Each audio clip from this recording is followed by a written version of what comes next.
안녕하세요. 네이버 서치 시스템에서 근무하고 있는 유승현입니다. 이번 발표 주제는 딥러닝 플랫폼을 운영하고 만든 경험에 대해서 이야기하려고 합니다. 네이버에서는 딥러닝 분산 플랫폼을 약 1년 정도 운영하고 있는데요. 저희 딥러닝 분산 플랫폼이 어떻게 탄생이었는지와 다음에 GPU 플랫폼에 대한 간단히 소개하고 다음에 운영하면서 나온 요구사항들이 있는데요. 이걸 저희가 어떻게 해결하였는지에 대해서 이야기하려고 합니다. 일단 딥러닝 분산 플랫폼에 대한 요구사항입니다. 알파고 이후로 딥러닝 붐이 일고 있는데요. 네이버에서도 딥러닝 연구에 대한 이제 개발에 대한 수요가 굉장히 많이 있어요. 그래가지고 딥러닝 연구를 하기 위해서는 이제 GPU가 거의 필수적인데요. 문제는 딥러닝 연구를 하고 싶은 이제 연구자들은 많이 있는데 GPU 장비는 많지 않습니다. 이제 이런 경우에 이제 생각할 수 있는 방법이 공용의 GPU 클러스터를 하나 두고서 이제 필요할 때만 이제 GPU를 빌려주고 이제 다 쓰면 이제 바로 반납하는 시스템을 생각할 수 있습니다. 이제 이 아이디어로 이제 C3DL이 탄생하게 되었습니다. 다른 요구 사항으로는 이제 다양한 딥러닝 프레임워크를 지원해야 됐습니다. 연구원들이 사용하는 딥러닝 프레임워크는 굉장히 다양한데요. 뭐 카페, 텐서플로우, 토치, 티아노 등 되게 다양합니다. 이것들을 모두 지원해야 됐습니다. 그래서 우리는 다커를 사용했습니다. 다양한 딥러닝 프레임워크를 지원하기 위해서 사용했는데요. 클러스터에서는 다커를 실행할 수 있는 환경을 구축해 놓고 다음에 다커 이미지를 뭐 카페 이미지 제공하고 텐서플로우 이미지 제공을 해가지고 이제 그 이미지들을 사용자들이 선택해서 사용할 수 있도록 만들어 두었습니다. 그러면은 이제 다양한 딥러닝 프레임워크를 지원하는 것도 가능하고 이제 버전에 대한 관리도 굉장히 쉬워지는 거죠. 그리고 C3DL을 사용하기 위해서는 기본적으로 세팅해야 되는 환경이 있는데요. 이걸 저희가 C3DL 베이스라는 이미지로 제공을 해요. 그래가지고 이 이미지를 기반으로 이제 사용자들은 이제 자신에게 필요한 새로운 이미지를 만들어서 사용할 수 있습니다. 물론 C3DL 베이스 기반으로 만들지 않아도 실행은 가능하지만 이제 C3DL의 일부 기능을 이제 사용하지 못할 수도 있습니다. 그리고 실제로 다수의 연구원들이 이제 개인용 도커를 만들어서 사용을 하고 있습니다. 이제 그냥 다커만 이용해서는 이제 GPU 지원하는 게 쉽지 않은데요. 그래서 엔비디아 다커를 사용했습니다. 엔비디아 다커는 GPU 아이솔레이션 등 이제 GPU 관련 기능을 쉽게 설정할 수 있습니다. 이제 다커 컨테이너 스케줄링을 선택을 해야 되는데요. 컨테이너 스케줄링으로는 뭐 쿠버네티스나 뭐 메소스 같은 것들도 있는데 저희는 하둡 얀을 사용했어요. 하둡 얀을 사용한 이유 중에 하나가 이제 저희가 이제 C3 하둡 클러스터를 운영하고 있는 상황이라서 이제 얀 클러스터에 대한 이제 운영 노하우가 이제 굉장히 많이 있는 상황이에요. 그래서 얀을 사용을 했고요. 이제 얀은 이제 CPU랑 이제 메모리 기반으로 리소스 스케줄링을 하는데요. 거기서 이제 저희가 코드를 수정을 해서 이제 GPU 리소스 기능도 추가하였습니다. 이거에 관한 소스 코드는 이제 저희 네이버 깃허브 가시면은 거기에 공개되어 있습니다. 저희 팀에서 이제 작년에도 이제 C3DL을 가지고 이제 데뷔 발표를 했었는데요. 이건 작년 발표 당시에 이제 C3DL 구조입니다. 그림에서 보면 이제 왼쪽에 있는 이제 개발자가 이제 저희가 이제 만든 툴인 이제 DL앱 런처로 얀에다가 이제 GPU 작업을 요청을 합니다. 그러면 얀은 이제 적당한 장비를 할당을 해서 딥러닝 어플리케이션을 실행을 해줍니다. 실행 과정은 이제 데이터를 이제 HDFS에서 가져오고 또 다커 이미지도 가져오고요.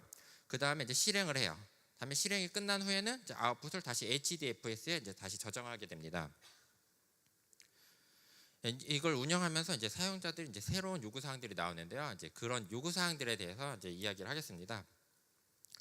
일단 이해를 돕기 위해서 이제 딥러닝 워크플로우에 대해서 간략히 설명을 드릴게요.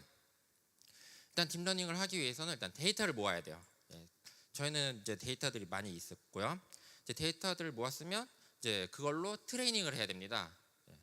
트레이닝을 할 때는 이제 뭐 텐서플로우, 카페, 뭐 토치, 티아노 같은 여러 가지 딥러닝 프레임워크를 사용할 수도 있고요. 그 다음에 이제 트레이닝이 끝나면 이제 모델이 나오게 되고요. 그리고 이 모델로 이제 인퍼런싱을 하게 됩니다. 이제 인퍼런싱 하는 방법으로는 뭐 배치로 돌릴 수도 있고 이제 서빙으로 서버를 띄워놔가지고 뭐 리퀘스트 리스폰 방식으로 처리할 수도 있고요. 다음에 스트리밍으로 처리를 할 수도 있습니다. 저희가 C3DL을 발표할 당시에는 주로 트레이닝에 대한 요구사항이 많았어요. 트레이닝과 이제 실험에 대한 요구사항이 많았는데 이제는 트레이닝이 거의 다 끝나가지고 이제 서비스에 적용하기 위한 인퍼런스에 대한 요구사항이 많이 나타나게 되었습니다. 일단은 디스트리뷰티드 인퍼런스인데요. 일단 트레이닝이 다 완료가 됐어요. 그래서 완료된 모델로 이제 인퍼런싱을 하고 싶다는 요구사항이에요. 기본적으로 배치 작업이고요. 1시간 걸릴 수도 있고 하루 걸릴 수도 있고 오래 걸리는 작업 2, 3개월이 걸리는 경우도 있습니다. 예를 들면은 이제 네이버가 갖고 있는 이제 수십억 건의 이미지에 대해서 어덜트 테스트를 할 수 있는데 모든 이미지를 다 테스트하니까 굉장히 오래 걸리겠죠. 이게 저희한테 올 때는 그냥 사용자가 디스트리뷰티드 인퍼런스를 다 구현을 했대요. 그래서 이제 GPU만 할당해주면 이제 저희가 돌릴게요라는 식으로 왔는데요. 이제 이게 이런 식의 요구 사항이 이쪽만 아니라 이제 다른 분들도 이제 계속 많을 거라고 생각하고요. 그 이런 패턴의 작업에 대해서 이제 저희가 처리를 해주면 좀 더 잘할 수 있을 거라는 기대가 있기 때문에 이제 저희가 이거 요구 사항을 이제 수용해서 이제 좀 더 특화시키기 시작했습니다. 다음 요구 사항으로는 디스트리뷰티드 트레이닝이에요. 여러 장비에서 GPU를 할당을 받아가지고 이제 트레이닝을 하고 싶다는 요구 사항이고요. 사실상 현재로서는 디스트리뷰티드 텐서플로우를 사용하고 싶다는 문의만 있습니다. 다음으로는 서빙인데요. C3TL을 운영하다 보면은 이게 어떤 작업이 1000시간 넘게 운영되는 작업들이 있어요. 그래서 저는 트레이닝이 굉장히 오래 하나 보다라고 생각을 했는데 알고 봤더니 그냥 데몬 같은 거 하나 실행시켜 놓고 리퀘스트 리스폰 방식으로 계속 처리를 하고 있었던 거예요. C3DL에서 실행되는 작업이 배치 작업일 거라고 가정을 하고 만들어졌었는데요. 이제 여기다 이제 안 끝나는 프로그램을 실행을 시켜두면 당연히 그냥 GPU 웹서버로도 사용을 할 수가 있습니다. 근데 사용자가 이렇게 실행을 시켜주면 이제 서버가 죽거나 이제 재실행해야 되는 이슈로 이제 사용자가 직접 구현을 해야 되는 이슈가 있습니다. 또 어떤 작업은 이제 GPU를 전혀 사용하지 않는 작업들이 있어요. 왜 그렇게 GPU를 사용하지 않나 알아봤더니 이제 트레이닝이 끝났어요. 트레이닝이 끝났고 이제 인퍼런싱만 하고 싶은데 이제 CPU가 더 좋은 경우가 있는 거예요. 저희가 이미 C3라는 이제 CPU 클러스터가 따로 있어요. 그런데 이제 CPU 클러스터를 사용하지 않고 계속 저희 쪽 GPU 클러스터에 작업을 요청한 이유가 CPU 클러스터랑 GPU 클러스터를 약간 제출하는 방식이 달라요. 그런데 이제 사용자는 그 방식을 바꾸지 않고 그냥 실행이 되니까 저희 쪽 GPU 클러스터에 제출을 했습니다. 그래서 이제 앞선 이제 요구 사항들을 만족시키기 위해서 이미 있는 다른 여러 가지 솔루션들을 한번 검토를 해봤는데요. 이건 저희가 검토를 해봤던 리스트고요. 이걸 다 언급하진 않을 거고요. 앞에 있는 두 개만 언급을 하겠습니다. 일단 텐서플로우 온 스팍이에요. 이거는 야후에서 만든 솔루션이고요. 스팍 위에서 텐서플로우를 실행을 하는 구조입니다. 다음은 데스티니라는 솔루션이고요. 아마존에서 만든 거고요. 이거는 원래 그 원본 그림 되게 복잡한데 이거는 제가 간략한 그림이고요. 보면은 이제 CPU 클러스터랑 GPU 클러스터랑 따로 있어요. 그리고 이제 CPU 클러스터에서 스팍을 돌리면서 이제 CPU에서 처리할 수 있는 작업들을 처리를 하고요. 그러다가 이제 GPU 작업 필요하다 그러면 아마존 ECS라는 데 요청을 하고 아마존 ECS는 이제 GPU 작업을 할당을 해가지고 GPU 태스크를 수행을 하게 됩니다. 저희는 이걸 봐가지고 이제 텐서플로우 스팍 같은 경우에는 이제 한 개 작업이 GPU를 많이 할당받거나 아니면 CPU에서 돌 때 되게 유리하다고 판단을 했었고요. 근데 이제 GPU가 이제 CPU에 비해서 상대적으로 적을 때는 현재 이 구조인 데스티니 구조가 좀 효율적이라고 판단을 했습니다. 저희는 이제 데스티니 같이 이제 한정된 GPU를 이제 효율화하는 방향으로 접근을 했고요. 근데 이미 C3DL에서 계속 지원하던 기능이 있어가지고 스팍 기반으로 가지는 않았습니다. 다음으로는 이제 이걸 기반으로 해서 이제 설계 및 검토한 내용에 대해서 이야기를 하겠습니다. 일단은 얀 어플리케이션을 변경을 해야 됐어요. 왜냐하면 기존 C3DL에서는 이제 한 개의 작업에 이제 컨테이너 하나만 실행하는 구조예요. 근데 이제 분산 처리를 해야 되니까 이제 여러 컨테이너를 동시에 수행을 해야 돼요. 여러 컨테이너를 동시에 수행하기 때문에 이제 장비의 다운이나 뭐 에러 처리 같은 게 좀 더 복잡해지고요. 그리고 기존 C3DL에서는 이제 배치 작업만 실행할 거라고 가정을 하고 만들어졌어요. 그런데 이제 서빙을 위해서 롱 리뷰한 작업도 지원을 해야 됐습니다. 그렇기 때문에 야한 어플리케이션 변경이 필요했고요. 그래서 야한 어플리케이션 변경이 필요하기 때문에 이제 개발을 어떻게 해야 되는지에 대해서 이제 조사해 봤는데요. 일단은 얀에 대한 개념을 알아야 돼요. 뭐 얀에 보면은 리소스 매니저, 어플리케이션 마스터, 노드 매니저, 뭐 컨테이너 등등 일단 이런 것들에 대한 개념을 잡아야 되고요. 다음에 이제 개념만 잡는 게 아니라 이제 API 레벨에서 어떻게 구현해야 되는지 알아요. 이걸 언제 이걸 호출해야 되고 이제 콜백이 왔을 때 어떤 타이밍에 콜백이 와야 되는지 이제 알아야 되고요.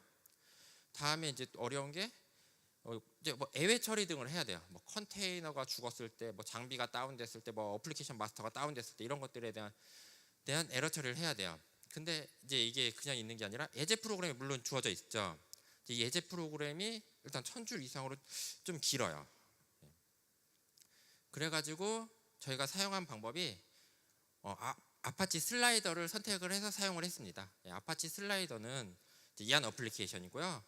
이거는 이제 이한 어플리케이션 위에서 돌아가는 것들을 이제 배포를 하기 편하게 해주는 이한 어플리케이션이에요. 여기서는 아파치 슬라이더를 이제 자세히 설명하지는 않을 거고요. 이제 아파치 슬라이더가 궁금하신 분은 저희 팀에서 작년에 아파치 슬라이더를 이용한 멀티 테넌트 하드 클러스터라는 제목으로 데뷔 발표한 게 있습니다. 그거를 참조하시면 될 것 같고요. 여기서는 이제 아파치 슬라이더를 왜 선택해야 하는지에 대해서 이야기를 하겠습니다. 이게 첫 번째 이유인데요. 이게 아파치 슬라이더가 쉬워요. 여기 왼쪽 화면의 소스 코드는 얀 어플리케이션을 직접 작성했을 때의 그 예제 코드고요. 아까 전에 설명드렸던 디스트리뷰티드 쉘의 예제 코드입니다. 그리고 오른쪽은 아파치 슬라이더의 예제 코드예요. 일단 코드량 자체가 굉장히 차이가 나죠. 다음으로는 아파치 슬라이더를 쓰면 이게 컨테이너를 구분을 해줘요. 그러니까 앱 컨테이너 태그라는 변수를 넘겨주는데요. 이 변수에 첫 번째 컨테이너에 1 넣어주고 두 번째 컨테이너에 2 넣어주고 뭐 세 번째 컨테이너에 3 넣어줘요. 이런 식으로 컨테이너를 구분해서 넣어주면은 이제 1번 컨테이너는 뭐 마스터 역할을 하고 2번 컨테이너는 워커 역할을 하고 뭐 3번 컨테이너 뭐 파라미터 서버 역할을 시킬 수 있고요. 이런 식으로 어플리케이션 작성하기가 더 쉬워집니다. 그리고 이제 이게 1번이 죽었어요. 1번이 죽으면 다른 곳에 또 1번을 띄워줍니다. 이렇게 해서 이제 어플리케이션 작성하기가 쉬워지고요.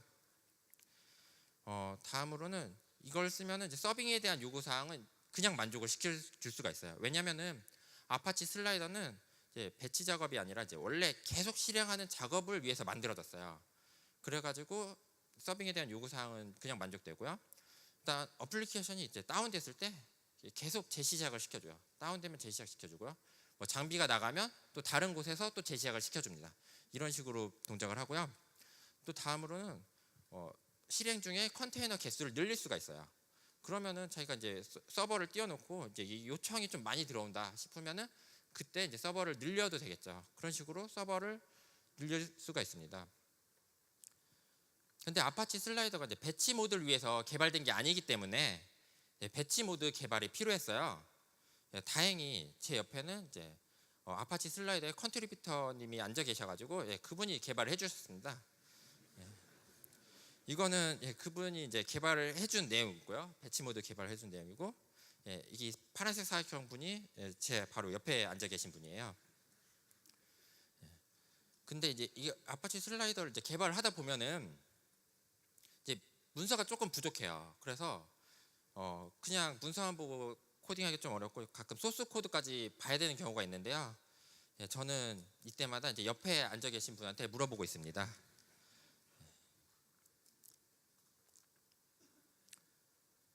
다음으로는 작년에 저희가 C3DL을 발표할 때는 이제 DL앱 런처라는 이제 자체 제작한 툴을 사용을 해가지고 사용자가 얀에 직접 제출하는 구조였는데요. 이번에는 중간에 REST API 서버를 하나 뒀어요. 그래서 사용자는 REST API 요청을 하고 이제 REST API가 이제 얀에 제출하는 구조로 바꿨습니다. 이렇게 바꾼 이유는 일단 버그 수정이나 이제 배포시 이제 빠르게 할 수 있고요. 그러니까 서버만 바꾸면 되기 때문에 이게 되게 빠르게 대응이 가능해지고요. 다음에 얀 API를 공개를 하면은 사용자가 이제 직접 응용하는 게 가능할 거라는 판단에 의해서 이제 REST API 구조로 갔고요. 이제 REST API 구조로 가기로 했으면 이제 REST API 이제 프레임워크를 하나 선택을 해야 되는데요. 일단은 성능은 고려 사항이 아니었어요. 좀 더 빨리 개발하고 싶다는 요구가 많았고요. 다음에 저는 이제 플래스카 REST 플러스를 선택을 했는데요. 이거에 대해서 이제 REST API에 대한 구현이 굉장히 직관적이라고 판단했고요. 그리고 가장 큰 이유가 이게 문서화를 자동으로 해줘요. 이게 왼쪽처럼 이제 코드를 작성을 하면은 이제 뭐 다른 거 필요 없이 오른쪽처럼 이제 바로 문서화가 됩니다. 이 문서 화면에서 이제 테스트도 가능하고요. 그리고 이 문서 이제 보여주면 이제 클라이언트 개발자랑 더 커뮤니케이션이 쉽게 되겠죠. 그리고 테스트나 이제 디버깅도 더 쉬워집니다.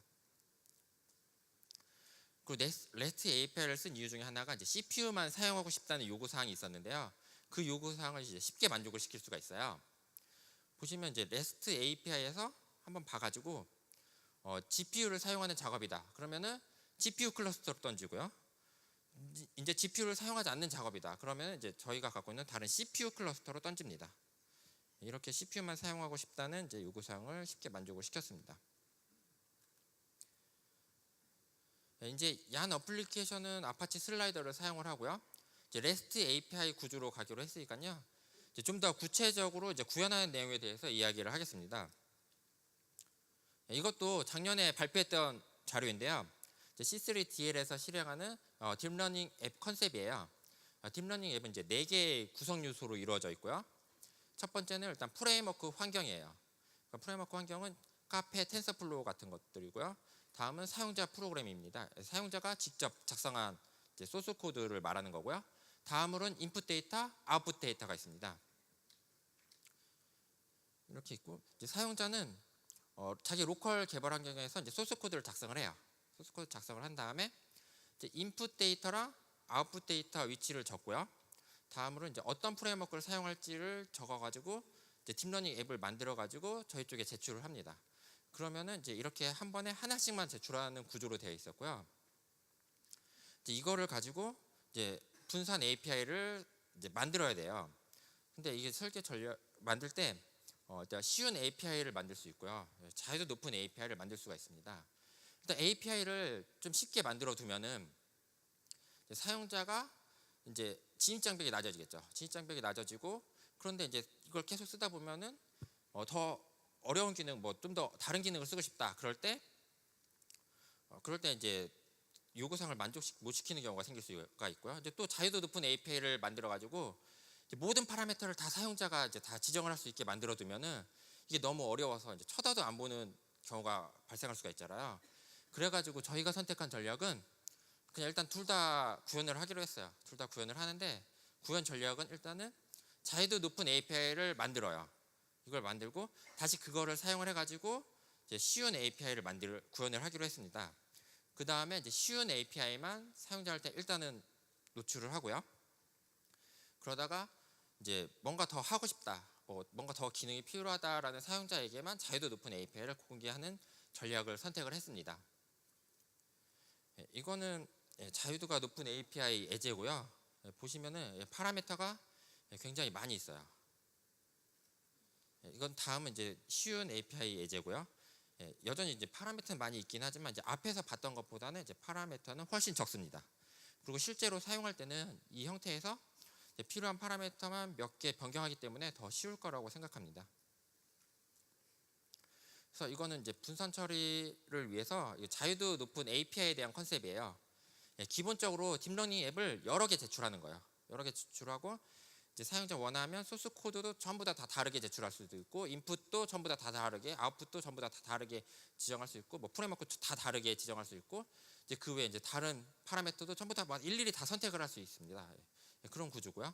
이거를 이제 사용자한테 공개하지는 않고요. 내부적으로 일단 사용할 API고요. 이제 이 API를 사용을 해가지고 이제 디스트리뷰티드 인퍼런스랑 이제 디스트리뷰티드 트레이닝을 구현을 하였습니다. 디스트리뷰티드 인퍼런스 내용인데요. 일단 요구 사항을 다시 한번 볼게요. 일단 기본적으로 대용량 배치 작업이고, 오래 걸리는 작업들은 한 2, 3개월 필요할 수도 있고요. 그리고 맵리듀스처럼 인풋 아웃풋만 지정을 하면은 자동으로 나누어졌으면 좋겠다라는 요구 사항도 있고요. 다음에 이제 하다가 GPU 자원이 남았다. 그러면은 그때 최대한 더 사용하고 싶다라는 요구 사항이 있습니다. 그래가지고 이제 디스트리뷰티드 인퍼런스 작업을 할 때는요, 사용자는 일단 코드를 하나만 제출을 해요. 그리고 인풋 데이터를 어디서 갖고 올지 디렉토리를 지정을 하고, 아웃풋도 이제 디렉토리만 지정을 합니다. 그러면은 그거를 이제 저희가 내부적으로 이렇게 나눠서 만들어줘요. 그리고 인풋도 이렇게 디렉토리 내용을 봐가지고 나눠서 만들어주고요. 아웃풋도 이제 이런 식으로 나눠서 이제 다시 저장을 해줍니다. 근데 이제 인풋 아웃풋이 이제 앞장처럼 이제 깔끔하게 하나씩 되는 경우면 좋은데, 그렇지 않은 경우도 있을 수 있기 때문에 사용자가 직접 인풋 아웃풋을 리스트를 지정을 할 수도 있습니다. 이거는 예제고요. 왼쪽이 좀 간단한 API고 이제 오른쪽이 둘 다 조금 약간 복잡한 API예요. 보시면은 이제 왼쪽에서 이렇게 인풋 디렉토리를 지정을 해요. 그러면은 이제 오른쪽 형태로 바꿔줘요. 저희 내부적으로 바꿔서 좀 복잡한 API를 다시 호출해주고요. 그다음에 아웃풋도 이제 아웃풋 패턴을 이런 식으로 입력을 하면은 이제 아웃풋에 맞춰가지고 1, 2, 3, 4 뒤에 붙여가지고 다시 아웃풋으로 복사하도록 해줍니다.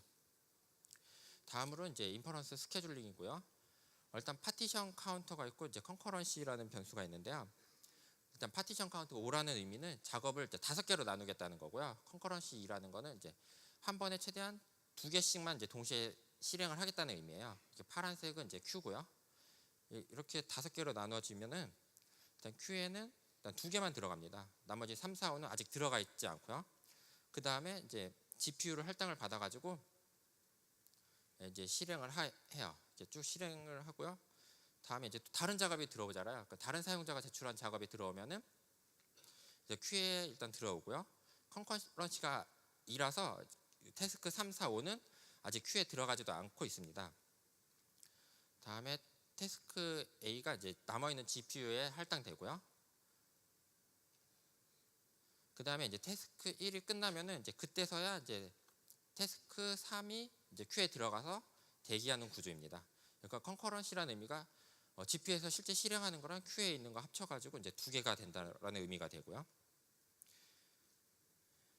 이렇게 해서 디스트리뷰티드 인퍼런스를 이제 저희가 구현한 API를 사용을 하면요, 사용자는 이제 스케줄링 문제를 안 해도 되고요. 이제 또 GPU 자원이 남을 경우에 더 많이 사용할 수 있고요. 앞장에서 이제 GPU 자원이 남았을 때 컨커런시를 저희가 임의로 올려주면은 더 많이 쓸 수가 있는 거죠.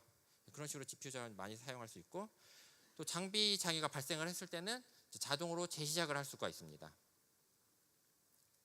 다음은 이제 디스트리뷰티드 트레이닝인데요. 이거는 디스트리뷰티드 텐서플로우를 실행하게 해주세요라는 요구사항이에요. 간혹 텐서플로우 스팍을 지원해달라는 요구사항도 있고요. 그래서 디스트리뷰티드 텐서플로우가 어떻게 실행되는지를 일단 봐야겠죠. 이 코드는 디스트리뷰티드 텐서플로우 그 설명 페이지에 가보면은 어떻게 실행하는지에 대한 예제입니다. 일단 보시면은 이렇게 트레이너.점 파이로 전부 다 똑같은 파일을 실행을 하고 있고요. 저희 입장에서는 이 트레이너.점 파일 내부는 전혀 관심이 없고요. 이걸 어떻게 수행을 시켜주는지만 관심이 있어요. 다음으로는 파라미터인데요. 이것도 지금 4개 다 똑같죠. 이게 전체 클러스터에 대한 정보예요. 그 다음으로는 이제 이 부분은 4개가 다 다른데요. 이제 이게 무슨 역할을 할지에 대한 정보예요. 그러니까 파라미터 서버를 할지 마스터를 할지 워커를 할지에 대한 정보고, 이제 파라미터 서버를 한다면 뭐 인덱스 몇 번인지 1번인지 2번인지 3번인지에 대한 정보입니다. 또 다르게 실행하는 방법으로는 TF config라는 환경 변수로 넘겨줄 수가 있어요. 이렇게 환경 변수로 넘겨주면 사용자가 내부적으로 파싱을 해가지고 실행을 하는 거고요. 이것도 보시면 전체 클러스터 정보랑 이제 태스크로 무슨 역할을 할지에 대해서 넘겨줍니다. 태스크에 뭐 마스터, 워커, 뭐 파라미터 서버 등등 넘겨줄 수 있고요. 이제 이걸 보시면 아시겠지만 디스트리뷰티드 텐서플로우를 실행할 때는요, 이제 실행 전에 호스트를 알아야 돼요. 호스트 네임이 먼저 알아야 되고, 다음에 이제 포트도 어떤 포트를 사용을 해야 될지를 알아야 됩니다. 근데 문제는 저희가 이제 클러스터 환경이다 보니까 어디에서 수행될지를 알 수가 없어요. 실행 전에 어디에서 수행될지 알 수 없고요. 이걸 알아내려면 이제 뭐 컨테이너를 할당을 받은 다음에 이제 그 컨테이너들끼리 서로 통신을 해가지고 이제 클러스터 정보를 알아내는 방법이 있겠죠. 근데 이게 좀 까다롭죠, 구현하기가. 그래가지고 저희는 다커 오버레이 네트워크 사용 방법을 검토를 했어요. 다커를 사용하기 있었기 때문에 자연스럽게 오버레이 네트워크 사용 방법을 검토를 했고요. 이걸 사용하면 좋은 점이 일단 호스트 네임을 고정을 시킬 수가 있어요. 그러니까 다커로 해서 컨테이너 실행할 때마다 호스트 네임 고정시킬 수 있고요. 다음에 네트워크 아이솔레이션이 돼요. 그러니까 서로 뭐 여러 개의 디스트리뷰티드 텐서플로우가 실행이 될 때 사용자가 네트워크를 쓰는데 이제 서로 간섭을 일으키지 않게 되고요. 그 다음에 지금은 텐서플로우만 이제 지원해달라는 요청이 있는데요. 나중에 이제 다른 디스트리뷰티드 딥러닝도 지원을 해야 되기 때문에 다른 거 지원할 때도 편할 거라는 판단하에 다커 오버레이 네트워크를 사용을 했습니다. 오버레이 네트워크를 간단히 설명을 드리면요. 일단 이 파란색 사각형은 실제 물리 장비를 나타내고요. 물리 장비 두 개가 네트워크로 연결이 되어 있어요. 그 위에서 이제 다커 네트워크 크리에이트라는 명령으로 오버레이 네트워크를 만들 수가 있어요. 이 오버레이 네트워크는 이제 저 물리적인 네트워크 위에다가 이제 논리적인 이제 네트워크를 하나 생성을 한 거예요. 그다음에 다커 런에서 컨테이너를 실행을 시킬 때 이제 넷 옵션이랑 뭐 네트워크 얼라이언스 옵션을 사용을 하면은 이제 워커 1이라는 이름의 다커가 생기고 그 다음에 이게 오버레이 네트워크에 연결이 됩니다. 다음에 이렇게 똑같이 실행하면 워커 2가 수행이 되고요. 다음에 이제 워커 1이랑 워커 2는 이제 서로 오버레이 네트워크를 통해서 서로 통신을 하고요. 이제 호스트 이름도 이제 워커 1이랑 워커 2라는 이름으로 서로 통신을 하게 됩니다. 이거는 이제 디스트리뷰티드 텐서플로우 실행 중일 때는 이제 이런 화면이 되는데요. 보시면은 이제 물리적인 장비가 있고요. 그 물리적인 장비들이 다 네트워크로 연결돼 있고 저희가 하드 얀을 사용하고 있기 때문에 모든 장비에 노드 매니저가 다 실행되고 있습니다. 그리고 이제 노드 매니저가 얀 컨테이너를 수행을 하고 있고요. 그다음에 이제 얀 컨테이너 중에 하나에 슬라이더 어플리케이션 마스터가 수행하고 있고요. 또 다른 양 컨테이너에는 이제 다시 다커 컨테이너를 수행을 하고 있고요. 그 다커 컨테이너들이 이제 오버레이 네트워크로 이제 연결이 되어 있습니다. 이렇게 보시면 이제 다커 컨테이너들 연결이 이제 어떤 클러스터가 되기 때문에요. 여기에 이제 텐서플로우뿐만 아니라 다른 것들도 수행을 할 수 있어요. 뭐 스팍을 수행을 시킬 수도 있고요. 아니면은 뭐 여기서 다시 하둡을 수행을 시킬 수도 있고요. 그래서 이제 변경된 C3DL 구조는 이런 모습이 됩니다. 사용자는 저희 REST API 서버에다가 요청을 할 때는 이제 저희가 제공하는 툴인 DLF 서밋을 사용을 해가지고 요청을 하게 되고요. 다음에 이제 저희가 REST API를 공개를 하기 때문에 이제 사용자 프로그램에서 요청을 할 수도 있습니다. 그리고 아니면 이제 스팍에서 저희 REST API를 사용을 해가지고 호출을 할 수도 있고요. 그 스팍에서 이제 호출을 하면은 처음에 나왔던 이제 데스티니 구조랑 비슷하게 되는 거죠. 그리고 이제 레스트 서버에서는 이제 GPU 작업이면은 GPU 클러스터로 던지고 이제 CPU 작업이면은 CPU 클러스터로 던지게 됩니다. 그리고 이제 뭐 다른 클러스터에 또 던질 수 있겠죠. 그 다음으로는 이제 이런 걸 하면서 이제 삽질한 내용에 대해서 이야기를 해보겠습니다. 제가 오버레이 네트워크를 설정을 하면서 삽질을 했는데요. 오버레이 네트워크를 구성하기 위해서는 다커 데몬을 실행할 때 클러스터 스토어라는 설정을 해야 돼요. 근데 클러스터 스토어 설정이 뭐냐면은 이제 오버레이 네트워크에서 사용할 이제 키 밸류 스토어를 설정을 해주는 건데요. 저희는 주키퍼를 쓰고 있었기 때문에 그냥 주키퍼를 사용하기로 했어요. 근데 다커 문서를 찾아보면은 이게 이제 주키퍼 하나를 입력하는 건 있어요. 그러니까 호스트 하나를 입력하는 건 있는데요. 이제 그렇게 하나만 적어줬을 경우에는 이제 그 서버가 다운돼요. 다운되면 이제 전체 클러스터가 이제 다운될 위험이 있겠죠. 그래가지고 주키퍼는 보통 3대 이상을 쓰고 있기 때문에 이 3대를 전부 다 적어주고 싶었어요.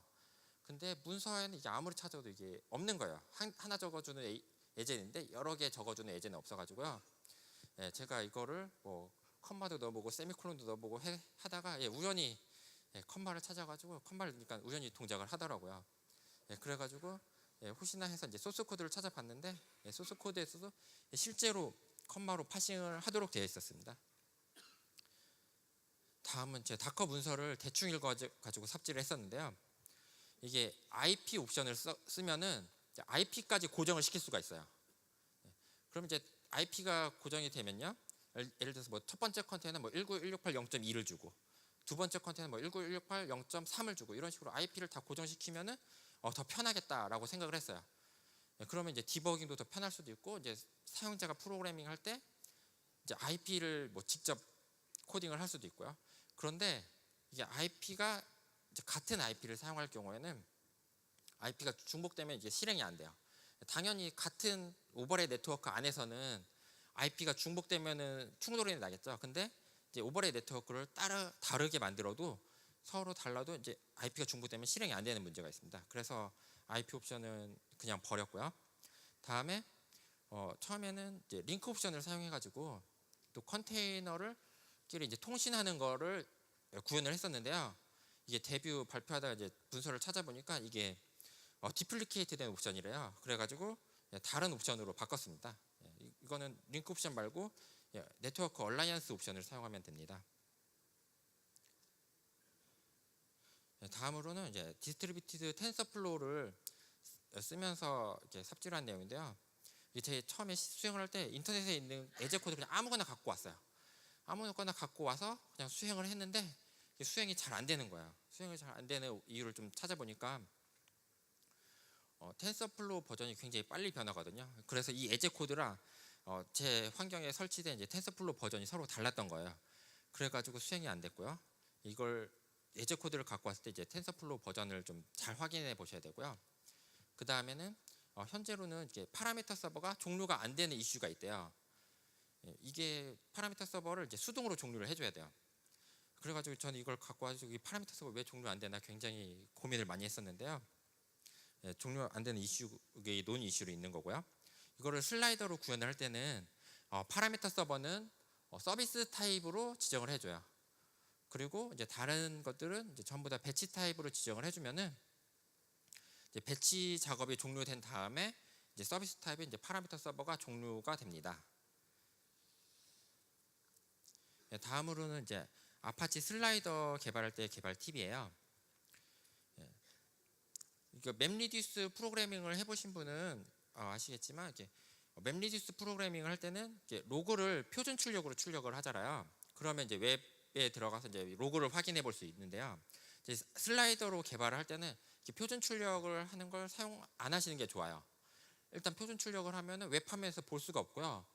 그 장비가 그 실행된 위치 들어가 가지고 직접 봐야 되는데요. 그것도 이제 만약에 내가 프로그래밍을 잘못했어요. 그래서 이제 재시작하는 경우가 있는데 그때마다 로그가 다시 리셋돼요. 슬라이더가 다시 계속 로그를 리셋시키고 있고요. 그래가지고 표준 출력 사용하지 말고 앱 로그 dir이라는 이제 디렉토리를 이제 넘겨줘요. 이 위치에다가 직접 파일로 로그를 작성을 하시는 게 좋습니다. 그 다음에는 이제 테스트 할 때라도 이제 인스톨, 스타트, 스탑 스테이터스를 모두 구현을 해주셔서 작성을 하는 게 좋아요. 저는 스테이터스를 이제 구현을 안 해놓고 그냥 0만 리턴하도록 구현을 한 다음에 이제 테스트를 했었는데요. 이 경우에는 이제 슬라이더가 이제 이게 멀쩡히 실행 중인 줄로 착각을 해가지고 종료가 안 되는 문제가 있습니다. 다음으로는 이제 C3DL에서 앞으로 할 일들인데요. 앞으로 할 일들이 많이 있어요. 일단 리소스 스케줄링 고도화 작업이 필요합니다. 사용자 요구 사항 중에 이제 예약 기능으로 이제 특정 시간에 이제 GPU 몇 개를 꼭 사용하고 싶다라는 요구 사항이 있어요. 뭐 예를 들면 매 시간마다 GPU 2개씩 쓰고 싶다라는 식의 요구 사항이 있고, 아니면 뭐 점심 시간마다 뭐 GPU가 반드시 할당돼야 된다라는 식의 요구 사항이 있고요. 다음에는 저희 C3DL에서 이제 GPU 개수가 좀 제한이 있어요. 그리 많지는 않은데요. 그래서 이 제한을 풀어가지고 아주 짧은 시간 동안 많은 GPU를 한 번에 쓰고 싶다라는 요구 사항도 있습니다. 그럴 경우에 이제 오래 걸릴 작업이 이제 빨리 끝나는 효과가 있겠죠. 그 대신에 이제 이 제한 시간 이내에 작업이 끝나지 않으면 그냥 죽여도 된다라는 요구 사항입니다. 다음으로는 이제 또 성능 개선할 점이 있어요.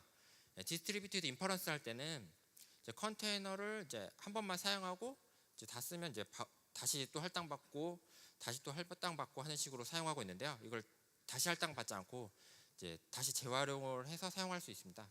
그러면 이제 다시 할당받는 오버헤드가 줄어들게 되고요. 이제 재활용해서 받으면은 이제 백그라운드로 이제 인풋 데이터를 복사해 올 수 있고요. 다음에 GPU 작업 돌아가는 동안에 다시 아웃풋 데이터를 다시 저장을 할 수가 있습니다. 이런 식으로 처리로 성능을 향상시킬 수 있습니다. 그리고 지금은 또 텐서플로우만 지원을 하고 있는데요. 텐서플로우 말고 이제 다른 디스트리뷰티드 트레이닝도 지원을 할 예정입니다. 여기까지 발표 들어주셔서 감사하고요. 혹시 질문 있으신 분은 앞에 나와서 질문해 주시면 됩니다. 감사합니다.